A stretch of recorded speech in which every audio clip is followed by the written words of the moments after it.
दोस्तों, सबसे पहले सब्सक्राइब करें, नोटिफिकेशन बेल दबाएं और सबसे पहले वाली ऑप्शन ऑल करें, जिससे हमारी आने वाली नई वीडियो की नोटिफिकेशन आपको फ़ौरन मिल जाए। जय श्री राम भक्तों।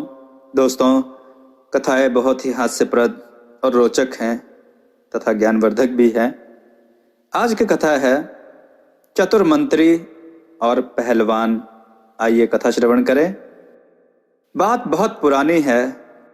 किसी देश में सबल नाम का एक राजा राज करता था। उसके यहाँ बड़े बड़े वीर और मल्ल योद्धा यानी पहलवान रहते थे। एक बार राजा सबल के दरबार में महामल नाम का एक पहलवान आया।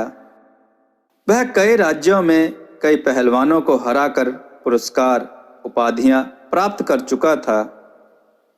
दरबार में पहुंचते ही महामल ने राजा सबल को संबोधित करते हुए कहा, राजन, आपके राज्य में यदि कोई मल्ल योद्धा है तो उसे बुलवाइए।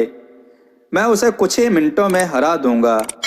यदि आपके यहाँ ऐसा कोई योद्धा नहीं है तो फिर आप अविलंब मुझे अपने यहाँ की उपाधि तथा प्रशंसा पत्र प्रदान करें। महामल्ल के गर्व भरे दावों को सुनकर सभी दरबारी सन्न रह गए।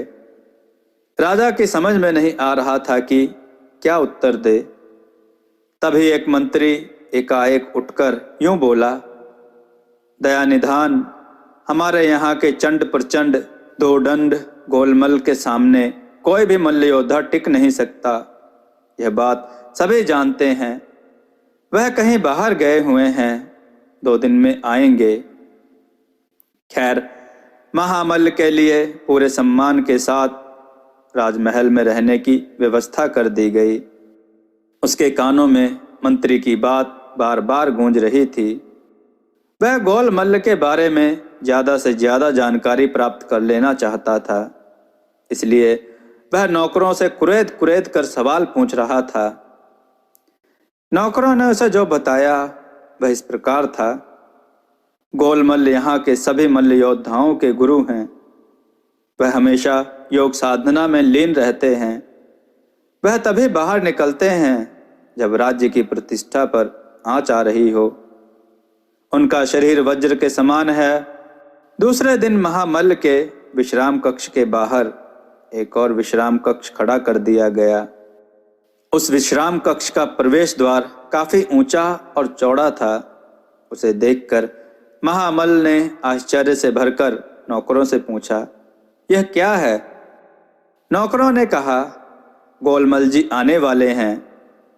वह विशाल शरीर वाले हैं। साधारण द्वार में से वह निकल नहीं पाते, इसलिए इतना बड़ा द्वार बनवाया गया है।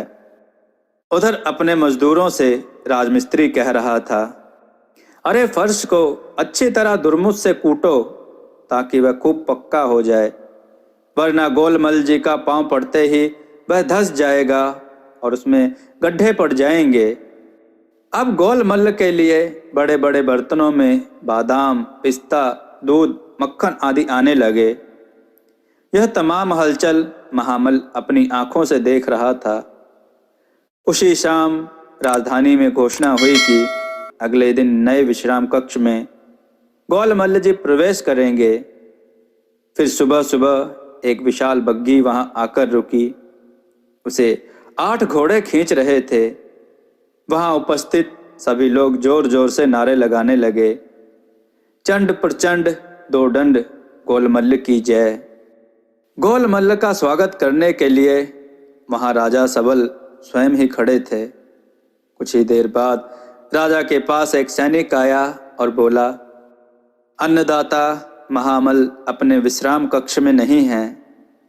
पहरेदार कहते हैं कि वह बिना कुछ कहे ही वहां से चले गए। राजा का मंत्री भी वहीं पास ही खड़ा था। वह धीमे से मुस्कुराकर बोला, महाराज, हमने जो सोचा था वैसा ही हुआ। महामल्ल हमारी गतिविधि से इतना भयभीत हो गया कि वह नगर छोड़कर भाग निकला। वह अब तक हमारे राज्य की सीमा भी पार कर चुका होगा। दोस्तों, आपको यह कथा कैसी लगी? अपने विचार और सुझाव कमेंट में जरूर दें। हमारी कथाओं को लाइक करें, हमारे चैनल को सब्सक्राइब करना ना भूलें, हमारी कथाओं को शेयर जरूर करें जिससे लोगों को अच्छा ज्ञान प्राप्त हो। जय श्री राम भक्तों।